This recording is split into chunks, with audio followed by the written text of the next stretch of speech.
2000 ഫെബ്രുവരി 27-ന് ജമ്മു കാശ്മീരിലെ രജൌരി സെക്ടറിലെ അസ്ഥി മരവിപ്പിക്കുന്ന തണുപ്പ് ഭയാനകമായിരുന്നു. പെട്ടെന്ന് അതിർത്തിക്കപ്പുറത്തുനിന്ന് വെടിവയ്പ്പിന്റെയും മോർട്ടാർ ഷെല്ലാക്രമണത്തിന്റെയും ശബ്ദം മുഴങ്ങി. തന്ത്രപരമായി പ്രധാനപ്പെട്ട അശോക് ലിസണിംഗ് പോസ്റ്റിൽ ഞങ്ങളുടെ 17ാമത് മറാത്ത ലൈറ്റ് ഇൻഫൻട്രിയിലെ ധീരരായ സൈനികർ അതീവ ജാഗ്രതയിലായിരുന്നു. പാകിസ്ഥാനിൽ നിന്നുള്ള കനത്ത മോർട്ടാർ ഷെല്ലാക്രമണം തുടർച്ചയായും നിർത്താതെയുമായിരുന്നു. 3 വശങ്ങളിലും ശത്രു പാകിസ്ഥാൻ സ്ഥാനങ്ങൾ വലയുന്ന തരത്തിലായിരുന്നു ഞങ്ങളുടെ പോസ്റ്റ് സ്ഥിതി ചെയ്തത്. വെടിവയ്പ് നിർത്തരുത്, നിങ്ങളുടെ സ്ഥാനം നിലനിർത്തുക, സംരക്ഷണം നൽകുക, ശത്രുവിനെ 1 ഇഞ്ച് പോലും മുന്നോട്ടു പോകാൻ അനുവദിക്കരുത്. സ്വന്തം ജീവൻ ഭയന്ന് നമ്മുടെ സൈനികർ ദൃഢനിശ്ചയത്തോടെ തിരിച്ചടിക്കുകയായിരുന്നു. എന്നാൽ ഈ കനത്ത ഷെല്ലാക്രമണത്തിന്റെ മറവിൽ പാകിസ്ഥാൻ ഒരു നീചവും നിന്ദ്യവും ഭീരുവുമായ ഗൂഢാലോചന നടത്തുകയായിരുന്നു. ഇരുട്ടും മോർട്ടാർ ഷെല്ലാക്രമണത്തിന്റെ ശബ്ദവും മുതലെടുത്ത് പാകിസ്ഥാൻ സൈന്യത്തിന്റെ എലൈറ്റ് സ്പെഷ്യൽ സർവീസ് ഗ്രൂപ്പിന്റെ യൂണിഫോം ധരിച്ച, നന്നായി പരിശീലനം ലഭിച്ച ഭയങ്കരരായ 25 ഭീകരരെ LOCക്ക് കുറുകെ അയച്ചു. ബങ്കറുകളിലേക്ക് അവർ അടുത്തെത്തിയ ഉടനെ ഈ കാട്ടാളന്മാർ വിവേചനരഹിതമായി വെടിവയ്ക്കാൻ തുടങ്ങി. മുൻനിരയിൽ ഡ്യൂട്ടിയിലുണ്ടായിരുന്നത് 17ാമത് മറാത്ത ലൈറ്റ് ഇൻഫൻട്രിയിലെ ധീരസൈനികൻ ഭാവു സാഹിബ് മാരുതി തലേക്കറായിരുന്നു. ഒരു യഥാർത്ഥ ഇന്ത്യൻ സൈനികനെ പോലെ നെഞ്ചുയർത്തിപ്പിടിച്ച് അദ്ദേഹം നിർഭയമായി പോരാടി. എന്നിരുന്നാലും ശത്രുക്കൾ വളരെയധികം പേരുണ്ടായിരുന്നു. ഇരുട്ടു മുതലെടുത്ത് അവരെ സമീപിച്ചു. 25 ഭീകരരുടെ രക്തരൂക്ഷിതമായ ഈ സംഘത്തിന് നേതൃത്വം നൽകിയത് ഒരു പിശാചായിരുന്നു. പിന്നീട് ലോകത്തെ മുഴുവൻ, പ്രത്യേകിച്ച് അമേരിക്കയെയും ഇന്ത്യയെയും വേട്ടയാടും. ധുരന്ദർ എന്ന സിനിമയിലെ മേജർ ഇക്ബാൽ എന്ന ഇല്യാസ് കശ്മീരിയുടെ കഥാപാത്രം ഈ ഭീകരനെ അടിസ്ഥാനമാക്കിയുള്ളതാണ്. ആ രാത്രിയിൽ കശ്മീരി പ്രകടിപ്പിച്ച ക്രൂരത മനുഷ്യത്വത്തിന്റെയും യുദ്ധത്തിന്റെയും എല്ലാ മാനദണ്ഡങ്ങളെയും ലംഘിച്ചു. ധീരസൈനികൻ തലേക്കറിനെ പിന്നിൽ നിന്ന് ആക്രമിച്ച് കഴുത്തറുത്തു, തലവെട്ടി. നമ്മുടെ 7 സൈനികർ രക്തസാക്ഷികളായി. തലേക്കറിന്റെ തല ഒരു ട്രോഫിയായി എടുത്ത് ഇല്യാസ് കശ്മീരിയും അദ്ദേഹത്തിന്റെ തീവ്രവാദികളും രാത്രിയുടെ ഇരുട്ടിൽ പാക് അധീന കശ്മീരിലേക്ക് മടങ്ങി. എന്നാൽ ഇല്യാസ് കശ്മീരി നേരിട്ട് പാകിസ്ഥാൻ ആർമി ജനറൽ പർവേസ് മുഷറഫിന്റെ അടുത്തേക്ക് തല കൊണ്ടുപോയപ്പോഴാണ് ഏറ്റവും ലജ്ജാകരവും നട്ടെല്ല് മരവിപ്പിക്കുന്നതുമായ രംഗം വികസിച്ചത്. ഇന്ന് നീ നമ്മുടെ രാജ്യത്തെ അഭിമാനഭരിതനാക്കി, ഇല്യാസ്. ഈ സമ്മാനം നമ്മൾ എപ്പോഴും ഓർക്കും. ലോകത്തിലെ ഏറ്റവും ഭയാനകനായ ഭീകരൻ ജനിച്ചത് ഇവിടെയാണ്. പിന്നീട് ഒസാമ ബിൻ ലാദനു ശേഷം ഭൂമിയിലെ ഏറ്റവും അപകടകാരിയായ മനുഷ്യൻ എന്നദ്ദേഹം അറിയപ്പെട്ടു. 1964 ഫെബ്രുവരി 10-ന് പാകിസ്ഥാൻ അധീനീത കശ്മീർ താഴ്വരയിലെ ഭീംബർ ജില്ലയിലാണ് മുഹമ്മദ് ഇല്യാസ് കശ്മീരി ജനിച്ചത്. ഇസ്ലാമാബാദിലെ അല്ലാമ ഇക്ബാൽ ഓപ്പൺ യൂണിവേഴ്സിറ്റിയിൽ നിന്നാണ് അദ്ദേഹം ആദ്യം ആശയവിനിമയം പഠിച്ചത്. കോളേജ് പഠനകാലത്ത് അദ്ദേഹം റാഡിക്കൽ ജിഹാദിസ്റ്റുകളുമായി ബന്ധമാരംഭിച്ചു. ക്രമേണ അദ്ദേഹത്തെ ബ്രെയിൻ വാഷ് ചെയ്തു. സ്കൂൾ പഠനം ഉപേക്ഷിച്ച ശേഷം കറാച്ചിയിലെ ജാമിയ ഉലൂം ഉൽ ഇസ്ലാമിയ മദ്രസയിലെത്തി. 1980കളോടെ ഈ മദ്രസ ഒരു സാധാരണ വിദ്യാഭ്യാസ സ്ഥാപനമായിരുന്നില്ല. ഇസ്ലാമിക ഭീകരരെയും മുജാഹിദീനുകളെയും ഉൽപ്പാദിപ്പിക്കുന്നതിനുള്ള ഏറ്റവും വലിയ ഫാക്ടറിയായി ഇത് മാറി. പാകിസ്ഥാന്റെ രഹസ്യാന്വേഷണ ഏജൻസിയായ ISIയെയും ആർമി ജനറൽമാരെയും കശ്മീരി കണ്ടുമുട്ടി. ജിഹാദിനോടുള്ള അന്ധമായ അഭിമാനം കണ്ട് പാകിസ്ഥാൻ സൈന്യം അദ്ദേഹത്തെ അതിന്റെ എലൈറ്റ് കമാൻഡോ ഫോഴ്സായ SSGയിൽ റിക്രൂട്ട് ചെയ്തു. 1980കളോടെ സോവിയറ്റ് യൂണിയന്റെ റെഡ് ആർമി അഫ്ഗാനിസ്ഥാൻ കീഴടക്കി. അമേരിക്ക ഈ യുദ്ധത്തിലിറങ്ങി. ഒസാമ ബിൻ ലാദനെ പോലുള്ള ശതകോടീശ്വരന്മാർ ജിഹാദിന്റെ പേരിൽ കോടികളിൽ രൂപ ഒഴുക്കി. അമേരിക്കയുടെ CIA, പാകിസ്ഥാന്റെ ISI, ഒസാമ, ഇവർ 3 പേരും ഒരേ മേശയിലിരുന്ന് അഫ്ഗാൻ മുജാഹിദീനെ തയ്യാറാക്കുന്നു. ISI അവരുടെ ഏറ്റവും പുതിയതും ഏറ്റവും പ്രതീക്ഷ നൽകുന്നതുമായ പണയക്കാരനായ ഇല്യാസ് കശ്മീരിയെ വടക്കൻ വസീരിസ്ഥാനിലെ മിറാൻ ഷായുടെ അടുത്തേക്ക് അയച്ചു. അഫ്ഗാൻ മുജാഹിദീന് മൈൻ സ്ഥാപിക്കുന്നതിൽ ഉയർന്ന തലത്തിലുള്ള പരിശീലനം നൽകുക എന്നതായിരുന്നു അദ്ദേഹത്തിന്റെ ജോലി. എന്നാൽ ഒരു ദിവസം കാര്യങ്ങൾ അദ്ദേഹത്തിന് നേരെ തിരിഞ്ഞു. അഫ്ഗാനിസ്ഥാനിലെ പരുക്കൻ പർവ്വതനിരകളിൽ നടന്ന രക്തരൂക്ഷിതമായ ഏറ്റുമുട്ടലിൽ ഭയങ്കരമായൊരു സ്ഫോടനത്തിൽ കശ്മീരിക്ക് ഗുരുതരമായി പരിക്കുപറ്റി. സ്ഫോടനത്തിൽ അദ്ദേഹത്തിന്റെ ഒരു കണ്ണ് തകർന്നു. വലതുകൈയിലെ ചൂണ്ടുവിരൽ അറ്റുപോയി. രക്തമൊലിഞ്ഞ കശ്മീരി മരണത്തിന്റെ വക്കിൽ നിന്ന് സുഖം പ്രാപിച്ചു. എന്നാൽ അദ്ദേഹത്തിന് കണ്ണ് നഷ്ടപ്പെട്ടു. അഫ്ഗാൻ യുദ്ധം അവസാനിച്ച് സോവിയറ്റ് സൈന്യം പിൻവാങ്ങിയ ശേഷം പാകിസ്ഥാൻ കശ്മീരിയെ വെറുതെ ഇരിക്കാൻ അനുവദിച്ചില്ല. അതതിൻ്റെ മികച്ച പണയക്കാരനാക്കി മാറ്റി. 1991-ൽ ജമ്മു കാശ്മീർ മേഖലയിലെ ഹർക്കത്ത് ഉൽ ജിഹാദ് അൽ ഇസ്ലാമിയുടെ ചീഫ് കമാൻഡറായി അദ്ദേഹം നിയമിക്കപ്പെട്ടു. ബ്രിഗേഡ് 313 എന്ന പേരിൽ വളരെ ക്രൂരവും അതീവ രഹസ്യവുമായ ഒരു യൂണിറ്റ് അദ്ദേഹം രൂപീകരിച്ചു. ഈ യൂണിറ്റ് വളരെ ക്രൂരവും അപകടകരവുമായിരുന്നു. തീവ്രവാദികൾ പോലും അതിൽ ചേരാൻ കഠിന ശാരീരികവും മാനസികവുമായ പരീക്ഷണങ്ങൾക്ക് വിധേയനായി. പിഒകെയിലെ കോട്ടാലി പ്രദേശത്താണ് കശ്മീരി തന്റെ താവളം സ്ഥാപിച്ചത്. അവിടെ നിന്ന് കശ്മീർ താഴ്വരയിൽ ധരണക്കളികൾ കളിക്കാൻ തുടങ്ങി. കശ്മീർ താഴ്വരയിൽ തീവ്രവാദം അതിന്റെ ഉച്ചസ്ഥായിയിലായിരുന്നു. അതിർത്തി കടന്ന് ആയുധങ്ങളുടെയും തീവ്രവാദികളുടെയും കയറ്റുമതി നിരന്തരം അതിർത്തി കടന്ന് അയച്ചുകൊണ്ടിരുന്നു. ഇതേസമയം മൗലാന മസൂദ് അസ്ഹർ പോർച്ചുഗീസ് പാസ്പോർട്ടിൽ ഇന്ത്യൻ മണ്ണിൽ പ്രവേശിച്ച് ജെയ്ഷ് തീവ്രവാദികളെയും ഹർക്കത്ത് ഉൽ മുജാഹിദീനെയും ഒന്നിപ്പിച്ചു. എന്നിരുന്നാലും ഇന്ത്യൻ സുരക്ഷാസേനകൾ കശ്മീരിൽ അനന്തനാഗിൽ ഈ തീവ്രവാദിയെ പിടികൂടി. മസൂദ് അസ്ഹറിന്റെ അറസ്റ്റ് പാകിസ്ഥാന്റെ രാവൽപിണ്ടി ആസ്ഥാനത്തിനും ISIക്കും ഉറക്കമില്ലാത്ത നാട്ടുകളുണ്ടാക്കി. അവരുടെ ഏറ്റവും പ്രധാനപ്പെട്ട പണയക്കാരൻ ഇന്ത്യൻ കസ്റ്റഡിയിലായിരുന്നു. തന്റെ യജമാനനെയും കൂട്ടാളിയെയും മോചിപ്പിക്കാൻ ഇല്യാസ് കശ്മീരി ഓപ്പറേഷൻ അൽ ഹദീദ് എന്ന് വിളിക്കപ്പെടുന്ന ഭയങ്കരമായ അന്താരാഷ്ട്ര ഗൂഢാലോചന നടത്തി. അവനും മറ്റൊരു ഭയങ്കരനും വിദ്യാഭ്യാസം സമ്പന്നനുമായ തീവ്രവാദി ഒമർ സയ്യിദ് ഷേഖിനും ചേർന്ന് ഡൽഹിയിൽ നിന്ന് 4 പാശ്ചാത്യ വിനോദികളെ തട്ടിക്കൊണ്ടുപോയി. ഇതിൽ അമേരിക്കൻ ബ്രിട്ടീഷ് പൗരന്മാരുമുണ്ടായിരുന്നു. അവരുടെ പദ്ധതി വ്യക്തമായിരുന്നു. ഇവരുടെ ജീവനു പകരമായി അവർ തങ്ങളുടെ ജീവൻ തീവ്രവാദികളുടെ ജീവനു പകരം നൽകും. മസൂദ് അസറിനെ മോചിപ്പിക്കാൻ ഇന്ത്യൻ സർക്കാരിനെ നിർബന്ധിതരാക്കിക്കൊണ്ട് അന്താരാഷ്ട്ര സമ്മർദ്ദം ചെലുത്തും. വിദേശികളെ തട്ടിക്കൊണ്ടുപോയി ഉത്തർപ്രദേശിലെ സഹാറൻപൂറിലെ ജനസാന്ദ്രതകളുള്ള പ്രദേശത്തെ ഒരു സുരക്ഷിത വീട്ടിൽ ബന്ദികളാക്കി. എന്നാൽ അഹങ്കാരത്തിൽ ഇന്ത്യ എന്ന സിംഹത്തിന്റെ വായിൽ കൈവച്ച കാര്യം കശ്മീരി മറന്നു. UP സ്പെഷ്യൽ ടാസ്ക് ഫോഴ്സും ഡൽഹി പോലീസ് സ്പെഷ്യൽ സെല്ലും രഹസ്യാന്വേഷണം ശേഖരിക്കാൻ രാവും പകലും പ്രവർത്തിച്ചു. അവർ ഒരു കെണിയൊരുക്കി സഹാറൻപൂരിലെ സുരക്ഷിത വീട്ടിൽ വൻ റെയ്ഡ് നടത്തി. കനത്ത വെടിവയ്പ് നടന്നു. ഏറ്റുമുട്ടലിൽ ഒമർ സയ്യിദ് ഷെയ്ഖിനെ വെടിവെച്ചു കൊന്നു. രക്തം വാർന്ന് അറസ്റ്റ് ചെയ്യപ്പെട്ടു. എല്ലാ വിദേശ വിനോദസഞ്ചാരികളെയും സുരക്ഷിതമായും ഒരു പോറലും കൂടാതെയും രക്ഷപ്പെടുത്തി. എന്നിരുന്നാലും ഇല്യാസ് കശ്മീരി അങ്ങേയറ്റം തന്ത്രശാലിയായിരുന്നു. അന്ന് അദ്ദേഹം അവിടെ ഉണ്ടായിരുന്നു. പക്ഷേ പോലീസ് വലയം ഒഴിവാക്കി എങ്ങനെയോ രക്ഷപ്പെടാൻ കഴിഞ്ഞു. രക്ഷപ്പെടുന്നതുവരെ അദ്ദേഹം വിശ്രമിച്ചില്ല. 1995-ൽ മറ്റൊരു ഭയാനകനായ കൂട്ടാളിയായ നസ്രുള്ള മൻസൂർ ലാംഗ്ഡിയാലുമായി അദ്ദേഹം വീണ്ടും അതിർത്തി കടന്ന് കശ്മീരിലെ പൂഞ്ച് പ്രദേശത്ത് പ്രവേശിച്ചു. അദ്ദേഹം ഒരു പുതിയ ഗൂഢാലോചന ആസൂത്രണം ചെയ്യുകയായിരുന്നു. എന്നാൽ ഇത്തവണ പൂഞ്ചിലെ ഒരു പതിവ് ചെക്ക് പോയിന്റിൽ സൈന്യത്തിന് ഇരുവരുടെയും മേൽ സംശയം തോന്നി. ചോദ്യം ചെയ്ത് അവരെ തിരിച്ചറിഞ്ഞപ്പോൾ സൈന്യം സ്തബ്ധരായി. അവർ മറ്റാരുമല്ല, ആഗോള ഭീകരരായ ഇല്യാസ് കശ്മീരിയും ലാംഗ്ഡിയാലുമായിരുന്നു. ഇന്ത്യൻ സൈന്യം അവരെ പിടികൂടി. ഇന്ത്യയിലെ ഒരു ഉയർന്ന സുരക്ഷാ ജയിലിലായിരുന്നു കശ്മീരിയെ അടച്ചത്. ഏകദേശം 2 വർഷത്തോളം അദ്ദേഹം ഇന്ത്യൻ നിയമത്തിന്റെ പിടിയിൽ ജയിലിൽ കഴിഞ്ഞു. എന്നിരുന്നാലും ജയിൽ സംവിധാനത്തിലെ ചില അഴിമതിക്കാരായ ഉദ്യോഗസ്ഥരുടെ സഹായത്തോടെ കശ്മീരിക്ക് രക്ഷപ്പെടാൻ കഴിഞ്ഞത് ഇന്ത്യയ്ക്കൊരു നിർഭാഗ്യകരമായ നിമിഷമായിരുന്നു. ലാംഗ്ഡിയാൽ ഇപ്പോഴും ഒരു കശ്മീരി ജയിലിൽ ശിക്ഷ അനുഭവിക്കുകയാണ്. എന്നിരുന്നാലും കശ്മീരി പാകിസ്ഥാനിലേക്ക് മടങ്ങി. പാകിസ്ഥാനിലെത്തിയപ്പോൾ ISIയും തീവ്രവാദി നേതാക്കളും അദ്ദേഹത്തെ ഒരു വിജയകരമായ യുദ്ധത്തിൽ നിന്ന് മടങ്ങിയെത്തിയതുപോലെ സ്വാഗതം ചെയ്തു. തീവ്രവാദ ലോകത്തിലെ ഒരു ഇതിഹാസത്തിന്റെ പദവിയിലേക്ക് അദ്ദേഹത്തെ ഉയർത്തി. 2001 സെപ്റ്റംബർ 11-ന് അൽ ഖ്വയ്ദ അമേരിക്കയിലെ വേൾഡ് ട്രേഡ് സെന്ററിലേക്ക് 2 വിമാനങ്ങൾ ഇടിച്ചു. അമേരിക്കയ്ക്കെതിരായ ഈ ആക്രമണം ലോകത്തിന്റെ മുഴുവൻ ഭൂരാഷ്ട്രീയത്തെയും എന്നേക്കുമായി മാറ്റിമറിച്ചു. അമേരിക്ക വിളിച്ചുവരുത്തി. US president George Bush Pakistan ഏകാധിപതി പർവേസ് മുഷറഫിനെ നേരിട്ട് ഭീഷണി മുഴക്കി. ഒന്നുകിൽ നിങ്ങൾ ഞങ്ങളോടൊപ്പമാണ്, അല്ലെങ്കിൽ തീവ്രവാദികളുടെ കൂടെയാണ്. ശക്തമായ അമേരിക്കൻ സമ്മർദ്ദത്തെ തുടർന്ന് സ്വന്തം അധികാരം നിലനിർത്താൻ വേണ്ടി ഭീകരതയ്ക്കെതിരായ യുദ്ധത്തിൽ അമേരിക്കയ്ക്ക് പിന്തുണ പ്രഖ്യാപിക്കാൻ മുഷറഫ് നിർബന്ധിതനായി. പാകിസ്ഥാൻ ഇപ്പോൾ അമേരിക്കയ്ക്ക് വ്യോമതാവളങ്ങൾ വാഗ്ദാനം ചെയ്യുകയും തീവ്രവാദികളെ വേട്ടയാടുന്നതായി നടിക്കുകയും ചെയ്തു.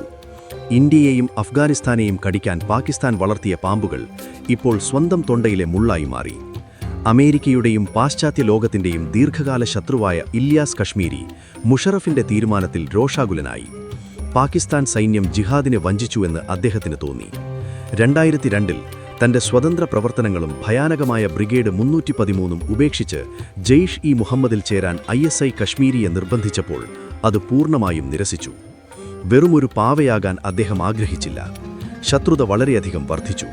2003 ഡിസംബറിൽ സ്വന്തം ബോസ് ജനറൽ പർവേസ് മുഷറഫിനെ ബോംബെറിയാൻ തന്നെ കശ്മീരി ഒരു ഭയാനകമായ പദ്ധതി തയ്യാറാക്കി. ഈ വധശ്രമം പരാജയപ്പെട്ടു. കോപാകുലനായ പാകിസ്ഥാൻ സൈന്യം കശ്മീരിയെ അറസ്റ്റ് ചെയ്തു. 4 വർഷത്തോളം അദ്ദേഹത്തെ ഒരു പാകിസ്ഥാൻ ജയിലിൽ പീഡിപ്പിച്ചു. 2007 മോചിതനായപ്പോൾ അദ്ദേഹം ഒരു മാറ്റപ്പെട്ട മനുഷ്യനായിരുന്നു. അദ്ദേഹം ഒളിവിലായിരുന്നു. എന്നാൽ പിന്നീട് പാകിസ്ഥാൻ ചരിത്രത്തിലെ ഏറ്റവും വലിയവും രക്തരൂക്ഷിതവുമായ വഴിത്തിരിവ് വന്നു. 2007 ലാൽ മസ്ജിദ് സംഭവം.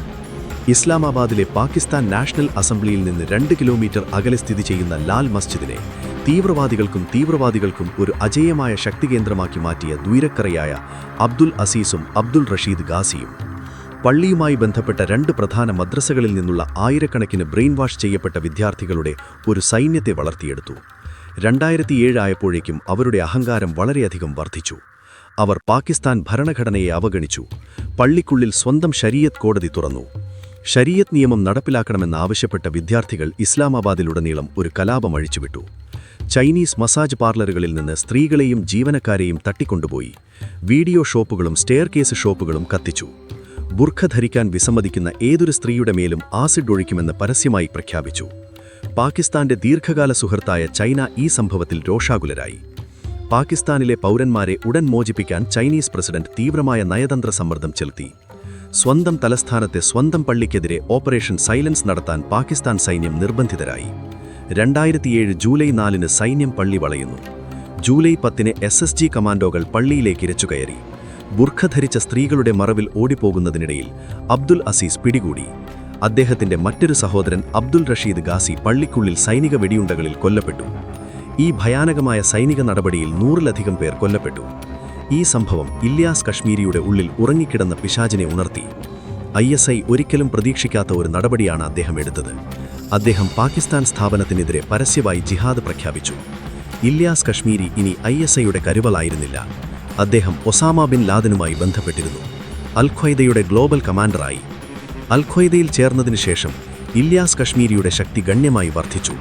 അദ്ദേഹത്തിന്റെ ബ്രിഗേഡ് 313 ഇനി ഹുജി തീവ്രവാദികൾ മാത്രമായിരുന്നില്ല. സജ്ജിദ് സംഭവത്തിനു ശേഷം പാകിസ്ഥാൻ സൈന്യത്തിനെതിരെ കലാപം നടത്തിയ ലഷ്കർ-ഇ-ത്വയ്ബ, ലഷ്കർ-ഇ-ജാംഗി, ജെയ്ഷ് ഇ മുഹമ്മദ് എന്നിവയിലെ തീവ്രവാദികളും കശ്മീരിയുടെ നിരയിൽ ചേർന്നു. പാകിസ്ഥാൻ സൈന്യത്തിലെയും വ്യോമസേനയിലെയും നിരവധി മുൻ ഉദ്യോഗസ്ഥർ പോലും കശ്മീരിയുടെ സംഘടനയിൽ ചേർന്നു. പാകിസ്ഥാനെ രക്തരൂക്ഷിതമാക്കിയ ആദ്യ വ്യക്തി അദ്ദേഹമായിരുന്നു. 2008 മുൻ പാകിസ്ഥാൻ SSG മേധാവി ജനറൽ അമീർ ഫൈസൽ ആൽവിയുടെ പരസ്യവധം. 2009 ലാഹോറിലെ ISI ആസ്ഥാനത്ത് നടന്ന ഭീകരമായ ചാവേർ ആക്രമണവും റാവൽപിണ്ടിയിലെ പാകിസ്ഥാൻ സൈന്യത്തിന്റെ ഏറ്റവും സുരക്ഷിതമായ കോട്ടയായ GHQന് നേരെയുള്ള ആക്രമണവും. ഇതെല്ലാം കശ്മീരിയുടെ നിർദ്ദേശപ്രകാരമാണ് നടത്തിയത്. തെറ്റായ ആളുമായി അവർ കുഴപ്പമുണ്ടാക്കിയെന്ന് അദ്ദേഹം പാകിസ്ഥാൻ സൈന്യത്തോട് പറയുകയായിരുന്നു. എന്നാൽ ഇതിനിടയിലും ഇന്ത്യയോടുള്ള അദ്ദേഹത്തിന്റെ നീചമായ പദ്ധതികളും വിദ്വേഷവും എന്നത്തെയും പോലെ സജീവമായിരുന്നു. 2008 നവംബർ 26 ആ നിർഭാഗ്യകരമായ ദിവസം വന്നെത്തി. മുംബൈയിൽ നിരവധി തവണ സന്ദർശനം നടത്തുകയും നഗരത്തിന്റെ ഓരോ മുക്കിലും മൂലയിലും നിരീക്ഷണം നടത്തുകയും ചെയ്ത പാകിസ്ഥാൻ അമേരിക്കൻ ഭീകരനായ David Coleman Headley. Taj hotel മുതൽ നരിമാൻ ഹൗസ് വരെയുള്ള എല്ലാത്തിൻ്റെയും ഭൂപടങ്ങൾ അദ്ദേഹം വരച്ചിരുന്നു. അദ്ദേഹം ലഷ്കറിന്റെ ഒരു പണയക്കാരൻ മാത്രമായിരുന്നില്ല. വാസ്തവത്തിൽ ഡേവിഡ് ഹെഡ്ലിയുടെ പ്രാഥമികവും യഥാർത്ഥവുമായ കൈകാര്യക്കാരൻ ഇലിയാസ് കശ്മീരിയായിരുന്നു. വസീരിസ്ഥാനിലെ ക്യാമ്പുകളിൽ വെച്ച് ഹെഡ്ലി കശ്മീരിയെ കാണുകയും അദ്ദേഹത്തിന്റെ തന്ത്രങ്ങൾ മെനയുകയും ചെയ്തു. 261 ശേഷം US-ൽ FBI ഹെഡ്ലിയെ പിടികൂടിയപ്പോൾ അദ്ദേഹം അന്വേഷകർക്ക് ഒരു ഞെട്ടിപ്പിക്കുന്ന വെളിപ്പെടുത്തി. 2211 തീവ്രവാദികളും അവരുടെ കൈകാര്യക്കാരും തമ്മിലുള്ള സംഭാഷണങ്ങളുടെ ശബ്ദ ടേപ്പുകൾ അമേരിക്കൻ ഏജൻസികൾ അദ്ദേഹത്തിന് നൽകിയപ്പോൾ ഹെഡ്ലി ഉടൻ തന്നെ ഒരു ശബ്ദം തിരിച്ചറിഞ്ഞു. കറാച്ചി കൺട്രോൾ റൂമിൽ ലഷ്കർ ഭീകരർക്ക് ഫോണിലൂടെ നിർദ്ദേശങ്ങൾ നൽകുകയും ആളുകളെ വെടിവെക്കാൻ പ്രേരിപ്പിക്കുകയും ചെയ്ത വ്യക്തി മറ്റാരുമല്ല, ഇലിയാസ് കശ്മീരിയാണെന്ന് അദ്ദേഹം വെളിപ്പെടുത്തി. കശ്മീരിയുടെ ക്രൂരത അവിടെ അവസാനിച്ചില്ല. 2010 ഫെബ്രുവരിയിൽ പൂനെയിലെ ജർമ്മൻ ബേക്കറിയിൽ നടന്ന ഭീകരമായ ബോംബ് സ്ഫോടനത്തിൽ ഇന്ത്യൻ മുജാഹിദീൻ യാസിനും റിയാസ് ഭട്കലും നേരിട്ട് പങ്കാളികളായിരുന്നു. എന്നാൽ അതിർത്തി കടന്ന് ഭട്കൽ സഹോദരന്മാരെ നയിച്ച യഥാർത്ഥ നേതാവ് ഇലിയാസ് കശ്മീരിയാണെന്ന് ഇന്റലിജൻസ് റിപ്പോർട്ടുകൾ വെളിപ്പെടുത്തി. 2009 കശ്മീരി യൂറോപ്പിനെ ഭയപ്പെടുത്താൻ പദ്ധതിയിട്ടു. ഡാനിഷ് പത്രമായ ജിലാൻസ് പോസ്റ്റൻ പ്രവാചകൻ മുഹമ്മദിന്റെ ചില വിവാദ കാർട്ടൂണുകൾ പ്രസിദ്ധീകരിച്ചപ്പോൾ കശ്മീരി പത്രത്തിന്റെ ഓഫീസ് രക്തത്തിൽ മുക്കാൻ തീരുമാനിച്ചു. ഹെഡ്ലിയും അദ്ദേഹത്തിന്റെ കനേഡിയൻ പാകിസ്ഥാൻ സുഹൃത്ത് തഹാവൂർ റാണയും ചേർന്ന് അദ്ദേഹം ഒരു ഓപ്പറേഷൻ ആസൂത്രണം ചെയ്തു. തീവ്രവാദികൾ വിക്കിമോസ് പ്രോജക്റ്റ് എന്ന രഹസ്യനാമം നൽകി. വസീരിസ്ഥാനിലെ ഒരു കൂടാരത്തിൽ ഓട്ടോമാറ്റിക് അസോൾട്ട് റൈഫിളുകളുമായി 4 പേർ പ്രവേശിക്കുമെന്ന് കാശ്മീരി ഹെഡ്ലിയോട് പറഞ്ഞു. നിങ്ങൾ കെട്ടിടത്തിൽ പ്രവേശിച്ച ഉടനെ ആദ്യം എഡിറ്ററെയും കാർട്ടൂണിസ്റ്റിനെയും കണ്ടെത്തി അവരെ വെടിവെക്കുക. അങ്ങനെ അവർക്ക് രക്ഷപ്പെടാൻ കഴിയില്ല. അവരെ കൊല്ലരുത്, അവരെ മുറിവേൽപ്പിക്കുക. എന്നിട്ട് അവരെ സമീപിക്കുക. നിങ്ങളുടെ കത്തികൾ പുറത്തെടുക്കുക. അവരെ ശിരച്ഛേദനം ചെയ്യുക. ആ ചോരചിതറിയ തലകൾ കെട്ടിടത്തിന്റെ ജനലുകളിൽ നിന്ന് തെരുവിലേക്കെറിയുക. അതെ, ഈ മുഴുവൻ ആഘോഷത്തിന്റെയും ഓരോ നിമിഷവും ക്യാമറയിൽ പകർത്തണം. മരണത്തെ ഒരു ശിക്ഷയായി മാത്രമല്ല, മുഴുവൻ ലോകത്തിനും ഒരു ഭീകര ദൃശ്യമായി അവതരിപ്പിക്കാൻ ആഗ്രഹിച്ച ഒരു സൂത്രധാരനായിരുന്നു അദ്ദേഹം. ലോകം ഭയന്ന് വിറയ്ക്കണമെന്ന് അദ്ദേഹം ആഗ്രഹിച്ചു. ഭാഗ്യവശാൽ ഈ ഗൂഢാലോചനയെക്കുറിച്ചറിഞ്ഞ US FBI-യും യൂറോപ്യൻ രഹസ്യാന്വേഷണ ഏജൻസികളും ഒരു കെണിയൊരുക്കി ഹെഡ്ലിയെയും റാണയെയും ആക്രമണത്തിന് തൊട്ടുമുൻപ് അറസ്റ്റ് ചെയ്തു. യൂറോപ്പിനെ ഒരു വലിയ രക്തച്ചൊരിച്ചിലിൽ നിന്ന് രക്ഷിച്ചു. 2009 ഡിസംബറിൽ അഫ്ഗാനിസ്ഥാനിലെ CIA-യുടെ ഏറ്റവും രഹസ്യ താവളമായ ക്യാമ്പ് ചാപ്മാനിൽ ഒരു ഭയാനകമായ ചാവേർ ആക്രമണം നടന്നു. ആക്രമണത്തിൽ ഒരു ജോർദാനിയൻ ഇരട്ട ഏജന്റ് സ്വയം പൊട്ടിത്തെറിച്ചു. 7 ഉന്നത CIA ഉദ്യോഗസ്ഥർ കൊല്ലപ്പെട്ടു. ഈ ആക്രമണം US രഹസ്യവിഭാഗത്തെ തകർത്തു. ഈ ധൈര്യമേറിയ ആക്രമണത്തിന്റെ സൂത്രധാരനും ആസൂത്രണവും ഇലിയാസ് കശ്മീരിയായിരുന്നുവെന്ന് അന്വേഷണങ്ങൾ വെളിപ്പെടുത്തി. കശ്മീരി ഇപ്പോൾ അമേരിക്കയുടെ കണ്ണിൽ ഒരു വേദനാജനകമായ സ്ഥാനം പിടിച്ചിരിക്കുന്നു. അമേരിക്കയുടെ കണ്ണിൽ അവൻ ഒസാമ ബിൻ ലാദന് തുല്യനായോ അല്ലെങ്കിൽ കൂടുതൽ സജീവവും അപകടകാരിയുമായ ഒരു തീവ്രവാദിയായി മാറിയിരിക്കുന്നു. 2010 ഓഗസ്റ്റിൽ US സ്റ്റേറ്റ് ഡിപ്പാർട്ട്മെന്റ് അദ്ദേഹത്തെ ആഗോള തീവ്രവാദിയായി പ്രഖ്യാപിക്കുകയും അദ്ദേഹത്തിന്റെ തലയ്ക്ക് $5 മില്യൺ ഇനാം നൽകുകയും ചെയ്തു. പാകിസ്ഥാൻ ആഭ്യന്തര മന്ത്രാലയം തന്നെ അദ്ദേഹത്തെ ഏറ്റവും കൂടുതൽ തിരഞ്ഞ തീവ്രവാദികളുടെ പട്ടികയിൽ 4ാം സ്ഥാനത്തുൾപ്പെടുത്തി. ജിഹാദി വൃത്തങ്ങളിൽ അൽ-ഖയ്ദയുടെ അടുത്ത ഒസാമ എന്നാണ് അദ്ദേഹത്തെ പരസ്യമായി വിളിച്ചിരുന്നത്. 2005 മെയ് 23 ഓപ്പറേഷൻ നെപ്റ്റ്യൂൺ സ്പിയർ. രാത്രിയുടെ ഇരുട്ടിൽ US നേവി സീലുകളുടെ നിശബ്ദ ബ്ലാക്ക് ഹോക്ക് ഹെലികോപ്റ്ററുകൾ പാകിസ്ഥാനിലെ എബഡോബാദിലെ നുഴഞ്ഞുകയറി. അവിടെ വെളുത്ത നിറമുള്ള ഒരു കോമ്പൗണ്ടിൽ ലോകത്തിലെ ഏറ്റവും തിരഞ്ഞ തീവ്രവാദിയായ ഒസാമ ബിൻ ലാദൻ അദ്ദേഹത്തിന്റെ കിടപ്പിടത്തിൽ കൊല്ലപ്പെട്ടു. വർഷങ്ങളായി ഒസാമയുടെ സാന്നിധ്യം നിഷേധിച്ച പാകിസ്ഥാൻ മുഴുവൻ ലോകത്തിനു മുൻപിൽ തുറന്നുകാട്ടി. അമേരിക്കയുടെ രോഷം ആകാശത്തോളം ഉയർന്നു. ബിൻ ലാദന്റെ ഉന്മൂലനത്തിന് തൊട്ടുപിന്നാലെ CIA മേധാവി 5 ഉയർന്ന മൂല്യമുള്ള ലക്ഷ്യങ്ങളുടെ പട്ടിക ISIക്ക് സമർപ്പിക്കുകയും പാകിസ്ഥാൻ അവരെ പിടികൂടാൻ സഹായിച്ചില്ലെങ്കിൽ പാകിസ്ഥാനിൽ കൂടുതൽ സർജിക്കൽ സ്ട്രൈക്കുകൾ നടത്തുമെന്ന് വ്യക്തമായി മുന്നറിയിപ്പ് നൽകുകയും ചെയ്തു. ഈ പട്ടികയിലെ ആദ്യ പേര് ഇല്യാസ് കശ്മീരി എന്നായിരുന്നു. ഒസാമയ്ക്ക് ശേഷം അൽ-ഖ്വയ്ദയുടെ നിയന്ത്രണം ഏറ്റെടുത്ത ആ ഏറ്റവും ക്രൂരനായ രാക്ഷസനെ ജീവനോടെ വിടാൻ അമേരിക്ക ആഗ്രഹിച്ചില്ല. 2011 ജൂൺ തുടക്കത്തിൽ പാകിസ്ഥാൻ സൈന്യത്തിന്റെ കരാക്രമണം ഭയന്ന് ഡ്രോൺ ആക്രമണങ്ങളിൽ നിന്ന് രക്ഷപ്പെടാൻ കശ്മീരി ഖൈബർ പക്തൂൺഖയിൽ നിന്ന് തെക്കൻ വസീറിസ്ഥാനിലെ ബന പ്രദേശത്തേക്ക് പലായനം ചെയ്തു. അയാൾ വേഷം മാറി നിരന്തരം സ്ഥാനം മാറ്റിക്കൊണ്ടിരുന്നു. എന്നാൽ CIA-യുടെ ഇലക്ട്രോണിക് നിരീക്ഷണവും ബഹിരാകാശത്തെ ഉപഗ്രഹങ്ങളും ഒരു നിഴൽ പോലെ തന്നെ പിന്തുടരുന്നുണ്ടെന്ന് അയാൾ അറിഞ്ഞിരുന്നില്ല. US ഭീഷണിക്ക് ശേഷം ISI ഗ്രൗണ്ട് ഇൻഫോർമർമാർ സ്വന്തം ജീവൻ രക്ഷിക്കാൻ അവർ കശ്മീരിയുടെ നീക്കങ്ങൾ CIA-യെ അറിയിക്കാൻ തുടങ്ങി. ഒസാമ ബിൻ ലാദന്റെ ഉന്മൂലനത്തിന് കൃത്യം 1 മാസവും 1 ദിവസവും കഴിഞ്ഞ് 2011 ജൂൺ 3 രാത്രി തെക്കൻ വസീറിസ്ഥാനിലെ ഗ്വാഖ്വ മേഖലയിലെ ലാമൻ ഗ്രാമത്തിൽ ഒരു വലിയ ആപ്പിൾ തോട്ടമുണ്ടായിരുന്നു. ഈ ശാന്തവും വിജനവുമായ തോട്ടത്തിൽ ഇഷ്ടികയും മണ്ണും നിറഞ്ഞ ഒരു സുരക്ഷിത ഭവനത്തിൽ ഇല്യാസ് കശ്മീരി മറ്റ് 8 ഭീകരരോടൊപ്പം ഒളിച്ചിരിക്കുകയായിരുന്നു. അവർ ചായ കുടിക്കുകയും ഭാവി ആക്രമണങ്ങൾക്കായി തന്ത്രങ്ങൾ മെനയുകയും ചെയ്തു. ഏകദേശം പുലർച്ചെ 1:15 ആയിരുന്നു. ആകാശം പൂർണ്ണമായും നിശബ്ദമായിരുന്നു. എന്നാൽ ആ നിശബ്ദതയ്ക്ക് മുകളിൽ മരണം നിശബ്ദമായി മേഘങ്ങൾക്കിടയിൽ തങ്ങി നിന്നു. അമേരിക്കയുടെ അപകടകാരിയായ പ്രിഡേറ്റർ ഡ്രോണുകൾ. വിർജീനിയയിലെ CIA-യുടെ കൺട്രോൾ റൂമിലിരിക്കുന്ന ഓപ്പറേറ്ററുടെ സ്ക്രീനിൽ കശ്മീരിയുടെ സുരക്ഷിത ഭവനത്തിന്റെ താപദർശനം വ്യക്തമായി കാണാമായിരുന്നു. ഓപ്പറേറ്റർ ഒരു ബട്ടൺ അമർത്തി. നിമിഷങ്ങൾക്കുള്ളിൽ ഡ്രോണിൽ നിന്ന് 4 ഹെൽഫെയർ മിസൈലുകൾ തൊടുത്തുവിട്ടു. മുഴുവൻ ആപ്പിൾ തോട്ടവും ഉറപ്പുള്ള കോമ്പൗണ്ടും തീയുടെയും പുകയുടെയും ഒരു മേഘമായി മാറി. ഭയാനകമായ സ്ഫോടനം കെട്ടിടം മുഴുവൻ പൊടിയുടെയും അവശിഷ്ടങ്ങളുടെയും കൂമ്പാരമാക്കി. ഇന്ത്യൻ സൈനികരെ തലയറുത്ത് ലോകത്തിലെ വൻ ശക്തികളെ സ്വന്തം ഇഷ്ടപ്രകാരം ഭീഷണിപ്പെടുത്തിയ ഇല്യാസ് കശ്മീരിയെയും അദ്ദേഹത്തിന്റെ 8 പ്രവർത്തകരെയും അവശിഷ്ടങ്ങളിൽ തള്ളിക്കളഞ്ഞു. പ്രദേശം പൂർണ്ണമായും താലിബാൻ നിയന്ത്രണത്തിലായതിനാൽ അദ്ദേഹത്തിന്റെ മൃതദേഹം ഒരിക്കലും കണ്ടെത്തിയില്ല. ഫോട്ടോകളൊന്നും പുറത്തുവിട്ടില്ല. എന്നാൽ ഏതാനും മണിക്കൂറുകൾക്ക് ശേഷം ഹുജി വക്താവ് അബു ഹൻസ്ലയും പിന്നീട് അൽ-ഖ്വയ്ദയും തങ്ങളുടെ ചീഫ് കമാൻഡറായ മൗലാന ഇല്യാസ് കശ്മീരി ഒരു അമേരിക്കൻ ഡ്രോൺ ആക്രമണത്തിൽ കൊല്ലപ്പെട്ടു എന്ന് സമ്മതിച്ചുകൊണ്ട് ഒരു ദുഃഖകരമായ ഔദ്യോഗിക പ്രസ്താവന പുറപ്പെടുവിച്ചു. സുഹൃത്തുക്കളെ, ഇത് ഇല്യാസ് കശ്മീരിയുടെ കഥയായിരുന്നു. ദുരന്തർ എന്ന സിനിമയിലെ മേജർ ഇക്ബാലിന്റെ കഥാപാത്രം ഈ തീവ്രവാദിയെ അടിസ്ഥാനമാക്കിയുള്ളതാണ്. നിങ്ങൾക്ക് ഈ വീഡിയോ ഇഷ്ടപ്പെട്ടെങ്കിൽ ദയവായി ഇത് ലൈക്ക് ചെയ്യുക. അടുത്തതായി ഏത് ഇന്റലിജൻസ് ദൗത്യം, ഭൂഗർഭ പ്രവർത്തനം അല്ലെങ്കിൽ ഭൗമ രാഷ്ട്രീയ പ്രശ്നമെന്ന് കാണാൻ നിങ്ങൾ ആഗ്രഹിക്കുന്നുവെന്ന് അഭിപ്രായ വിഭാഗത്തിൽ ഞങ്ങളെ അറിയിക്കുക. ഇതുവരെ പറയാത്തതും കേൾക്കാത്തതും ശക്തവുമായ മറ്റൊരു കഥയുമായി ഞങ്ങൾ ഉടൻ മടങ്ങിവരും. അതുവരെ ജയ് ഹിന്ദ്, ജയ് ഭാരത്.